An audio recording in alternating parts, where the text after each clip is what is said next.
Hey guys, this is my leak and this is the podcast. I am excited to be back and talk to you this week. Earlier this week, I posted on my threads. I said very simply, the thought came to me while I was in the gym. I said, I splurge on my mental health. This piece is practiced and real. And that got my mind going for a podcast today because for so long, I have always wanted to feel better on the inside versus, all of the things that I felt like I was doing to look well, looking good on the inside. And I don't know if we want to just kick this thing off in the deep end, but a thought that I had before I got started was remembering how important my appearance was to my mother as a kid, and not just my appearance, but her appearance mattered so much to her. And she'd get up like 3 o'clock in the morning to ensure she had enough time to get through her beauty routine. Coffee first, and then hair, makeup, clothes, touching up her nails. I just remember watching my mom spend all this time on the physical appearance, but I just kept thinking like we are not well, So often, even as a young kid, I felt like we are dressing up our problems. We looked good, but we for sure weren't feeling well mentally. And so the journey that I've had to peace has been a long one. And I have splurged my money. I have splurged my time on this practice. And maybe you can't meditate on a mountaintop. Maybe you can't go to a wellness retreat. Peace is still available to you. And today I wanted to share some of the practices that came up for me as I thought about that very simple post, when I said my peace is practiced. What does that mean? And how do I do it? And so today I have a couple of practices. There are many that I do, but I have a couple that I wanted to share with you. And so the number one practice that I have in my notes today is managing my desire to react to a statement or an action.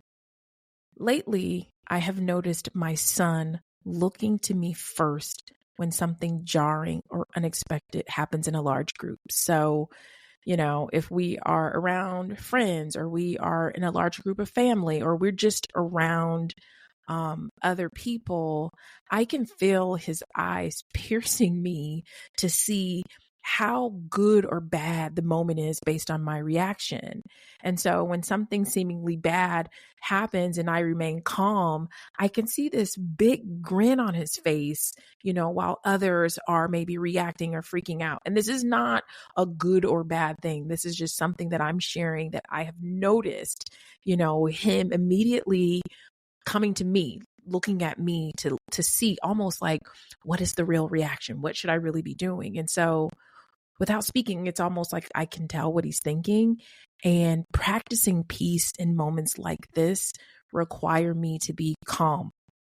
I've shared this before, but calm for me requires a pause. The other day, I knocked one of the mirrors off of my car. I was shocked. I pulled over and I took a second.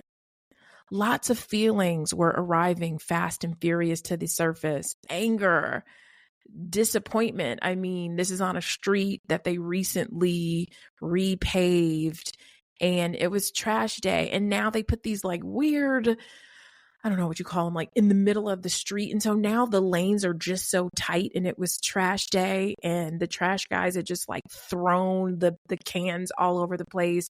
And without, me not noticing or paying attention, I just like knocked off my mirror.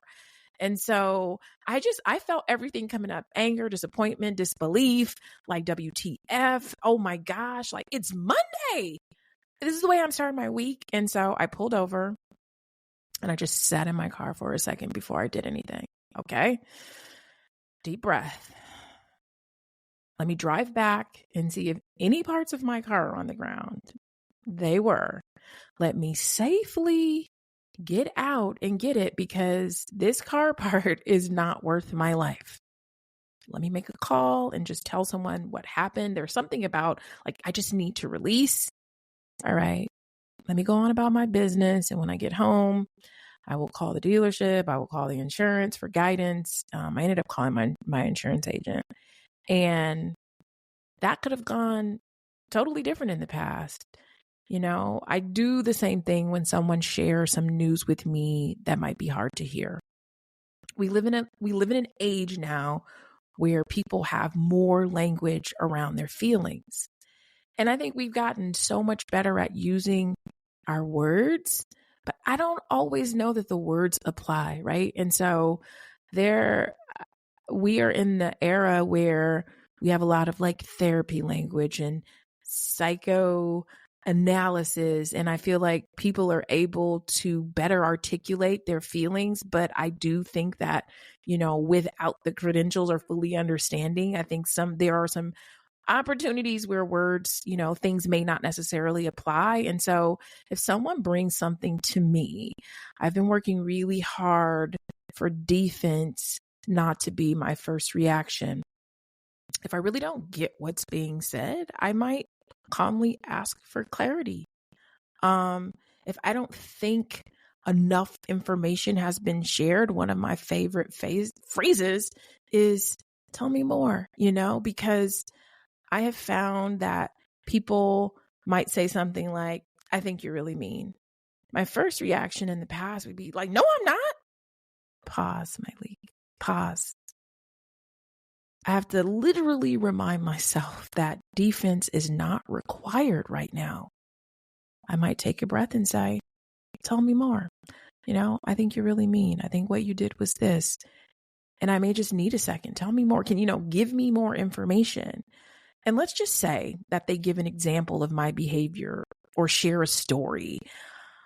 A lot of the times there's some missing context there. And even in that context, I remind myself again that I don't need to defend. I might try to understand how their story matches up with my actions. And me being really mean is still a possibility. That could be the way they experienced me. That doesn't make me a mean person, but people could experience me that way. And I get to decide if I want to share details, add some more color to their picture, or apologize, explain, or here's where I really level up my peace. I can sit with it. I can thank the person for sharing the info, especially if this is a relationship that I care about, and let them know that I want to spend some time with what they've said. I have had hard things shared with me, and I have not defended. I have not explained, but I have acknowledged that, I am glad that our relationship, feels safe enough for them to share something like that with me. And that I just want to let me spend some time with that. Because I have found that time and distance from the sting of the issue allow me to see it more clearly. So sometimes, I feel like the piece that I have is you don't need to defend. You don't need to explain. You don't need to react. If you need more information, go ahead and ask, and then thank the person for sharing, and then give yourself a little bit of time. Let them know, what, I want to sit with that for a little bit. Can I get back to you later? Can we talk about it later? I just want to spend some time with this. And that is how I practice peace. The next way I splurge is I have greatly improved my quality of sleep. You can do all of the Googles to find ways to improve your sleep quality. There's a really good book that I read called Why We Sleep by Matthew Walker that has so much data on why it's important to get good rest. There's a part in the book that I just think is so awesome. I'll share here. He says, amazing breakthrough that makes you live longer. It enhances your memory and makes you more creative. It makes you look more attractive. It helps you stay slim and lowers food cravings. It protects you from cancer and dementia. It wards off colds and the flu. It lowers your risk of heart attacks and stroke, not to mention diabetes. You'll even feel happier, less depressed, and less anxious. Are you interested? And then he goes on to talk about the benefits of sleep. Another quote from the book that I love, he says, the best bridge between despair and hope is a good night's sleep. And something that I want to leave you with before I share some of the ways that I have improved my quality of sleep is that he says, humans need more than 7 hours of sleep each night to maintain cognitive performance. After 10 days of just 7 hours of sleep, the brain is as dysfunctional as it would be after going without sleep for 24 hours. So he is saying that if you go 10 days having just 7 hours of sleep, your brain begins to function like you have been up for a full 24 hours. 3 full nights of recovery sleep are insufficient to restore performance back to normal levels after a week of short sleeping. So even if you go all of those days and then you're like, all right, I'm going to catch up, 3 full nights is still not enough. Finally, the human mind cannot accurately sense how sleep deprived it is when it is sleep deprived. And so sleep is so important. And there are so many ways that becoming a parent forced me to look in the mirror about so many things, because when I have my kids, it's like, oh my gosh, I want them to get good sleep. I want them to eat well. I want them to have the best start. And it's like, what about you? How are you more invested in their sleep than you are in your own, my league? Like, that was a real heart to heart I had to have with myself. And in every way now, when I think about all the ways that I've attempted to make their life great in ways that I'm potentially neglecting myself, I'm like, okay, whatever I'm doing for my kids or whatever I'm hoping to make their lives better, I must also be doing for myself, because I also need to be an example. And so some things I splurge on for better quality sleep are cutting my caffeine intake off 12 hours before my scheduled bedtime. That means I have to schedule a bedtime, which is another way to improve my quality sleep. So if I am planning to go to bed at 9 or 10 o'clock at night, I am cutting off my last cup of coffee by 9 or 10 a.m. Something else I am doing to improve my quality of sleep is cutting out alcohol before bed. I may have shared this somewhere, maybe I haven't, but like as my mom was dying, I essentially all but cut back on wine and all of that stuff, because I just was like, it is so important to me to be in this and to feel this. And so I stopped drinking before bed, stopped drinking a lot of times. And so if you track your sleep on the Oura Ring, you can see the direct impact that alcohol has on our sleep.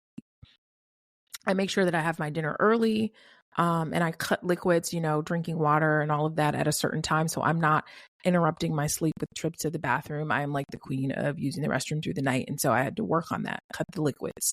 I get my best sleep when my phone is not on my nightstand. I get my best sleep when my phone is not on my nightstand. I started doing this for the kids, and I do it for myself. It's just this unwinding period before bed, really like lowering the lights to signal to them that we are getting ready to start winding down and getting ready for bed. I love a good classical playlist. If anybody uses Spotify, there's my favorite is chilled classical. But then there's another one called Classical Essentials that is just like all the most popular classical songs that are stunning and beautiful. And so even if I'm doing bath time, I will do sort of lavender in the I don't know what to call it. It's the diffuser. So I have a couple of diffusers and I do some lavender essential oil. I turn the lights down. I put the classical on. And even just this week, my daughter, she came upstairs and she saw everything, for bath time. And she goes, oh, this is not relaxing. And I think she was trying to say it is relaxing, but just unwinding, before bed, a few pages of a book, and just relaxing and breathing. Something else that Matthew Walker recommends is a bath before bed, which I have always done, but didn't know that this was leading to better sleep. But he says a hot bath before bed can drop your body temperature once you're in bed, making you feel sleepier and more relaxed. And your body temperature matters with the quality of sleep that you get, the darkness of the room. I have been using a sleep mask, but just there's all these little ways that we can just get better quality of sleep. And I call it a splurge because these are things that you really have to think about, right? Like I, for so much of my life, just kind of like went to bed, waited till I got tired and just went to bed. And so being more intentional feels like such a splurge to me.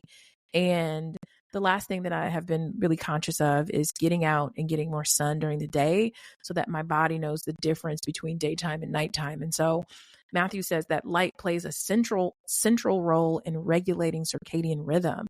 So your body's internal clock that signals when it's time to be up and when it's time to get sleep, you need to help signal it by getting out in the sun. And so light also affects your melatonin production, which is your essential sleep promoting hormone. So just getting a little bit more granular about the kind of sleep that I'm getting. And I mostly even only got interested in sleep just for my kids because I just was like, oh, how do they process information? What's important? Why does sleep matter? How many hours do they need?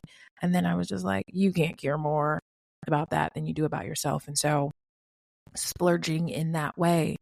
Another way that I splurge is by keeping my standing appointment with my therapist. I've been met with curiosity and some judgment around my commitment to weekly therapy with the same therapist for what will make 12 years this summer. This is the longest relationship outside of family and a few friends that I've ever had. My decision to do this is a personal commitment to my self-growth. Me pushing myself to not only be interested when I am in a crisis. This relationship introduced me to the idea that sometimes change is slow and long. Change doesn't have to happen overnight. I've learned to be more honest over the years, which is like peace practice. Being more honest is really me practicing my peace. I can tell you that now more than ever, I am living and breathing my truth. Out of the 10,080 minutes that make up a week, I take 45 of them to turn inward, to slow down. I practice being with myself and my emotions. And if you do the math, that's not even 0.5% of the time of the week.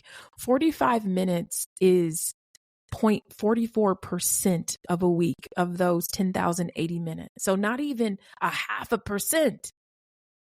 It's not a lot of time to dedicate to your peace practice. I expand my capacity for feeling, and I understand what it means to take full responsibility for the state of my life, my peace. This time has ultimately made my approach to life more mindful, and all of that spills out into the other 99.5% of the rest of my week. That time that I spend impacts my decisions, my behavior, the decisions you make, the behaviors you choose. You begin to have more of a say in your life. It's the relationship. And so when my mom was dying, my therapist and I had logged 10 years, hundreds of hours of conversation. No one knew my relationship with my mother more intimately than her. Splurge. Peace. And so another way that I practice is, another splurge is on acceptance and staying present. There's a book I read, and was it late last year? By Anthony DeMello. And he says, the greatest learning of the ages lies in accepting life exactly as it comes to us. The greatest learning of the ages lies in accepting life exactly as it comes to us.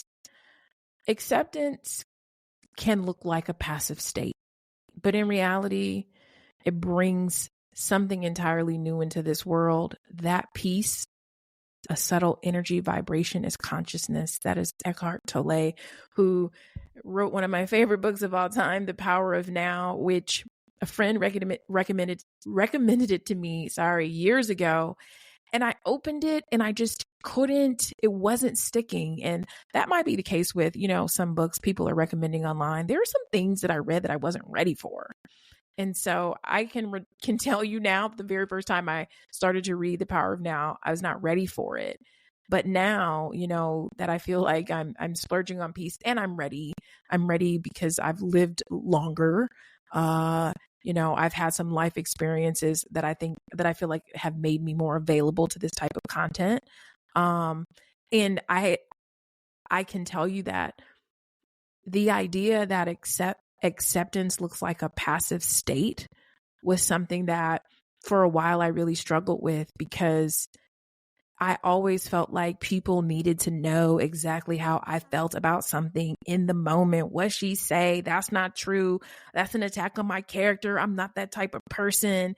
And, there's a part of me that saw people who were practicing acceptance, like that person looked weak. That person looked whack. Oh my God, you're just going to let people do that to you, treat you like that, And so it's been some time, and I realized what that feeling was my own anxiety around not being able to sit with those feelings, whatever was coming up for me. If somebody said something to me or something happened, whatever feeling sort of rushed to my body, I have now learned to sit with them for just a second, accept life as it is coming to me. And so peace can look like you don't care, or that you are aloof to some people, like you aren't aware of the issue at hand. But that's not always the case, And so I think that was, a big learning for me, is that I can accept things as they are happening, not to me, but happening. And so I have down here, acceptance means, this is a formal quote that I found. This is what it means: taking a stance of non-judgmental awareness and actively embracing the experience of thoughts, feelings, and bodily sensations as they occur. When my mother was dying, there was a good amount of panic and anxiety happening within, her friends and family, ours, and myself. And acceptance for me was not trying to escape this hard feeling. I was able to stay present very often. And that was another reason why I had made the decision of just like, I'm not going to drink as much, or, as the feelings come up, I'm not going to try to numb them. I'm just going to be with them. I'm going to stay present. Today she is here. Today she is under the care of physicians. She is getting chemo. She is being treated. She does not feel well. She is dying. And there's nothing more for me to do. When my mind would drift to the past, her lifestyle, or this or that, I'm bringing myself back to the present. Thinking about her death or what my life would look like this time next year. Too much future. Stay present. On my mother's last birthday, I was deep in my peace practice. I flew out to be with her that morning. I got her what I knew would be the last bouquet of flowers. And that was just such a moment and experience. And I remember the day. I remember the person that I bought the flowers from. She was a flower shop owner. Her parents had owned it, and then she had taken it over. She was a mother. We talked, and I told her, I shared my experience with her. Like, I am buying my last bouquet of flowers for my mother living. Please make this special. I got to my mom's house. We sat and we talked. I can't remember if we had coffee or not, because that's always our thing. And we just talked like we always do. And I just kept saying, like, stay present. And then I played her video with people sharing how much they loved her. I sat next to her. I had my cell phone. I was like, Mom, I want to show you something. And she's like, what is it, girl? And I just started playing the video, present. We went to lunch at the Point, like we always did. That was our thing. Me and my mom in LA, we'd have lunch at the Point, present. The future is coming and you will experience the feelings of all that will happen. But there is no need to feel them any earlier than you need to. That's what I kept telling myself. I don't need to try to anticipate any feelings.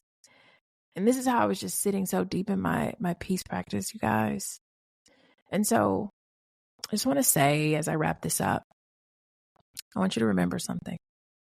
Acceptance is not resignation. It is not giving up. Acceptance is acknowledging and allowing the present experience you are having and not assigning it to the rest of your life. If you have enjoyed this episode and you want to stay connected, rate it, subscribe it, drop a comment. The comments are hilarious and amazing, and I thank you because thank you. And if you are new here or you're not new here and you haven't caught up on your episodes, 171, the I Am Here For You live podcast with Nedra Tawab, Debbie Brown, my girl Angel that I used to work with, Mia Ray. Excellent. It is a long one and it just, it is so good to hear all these perspectives.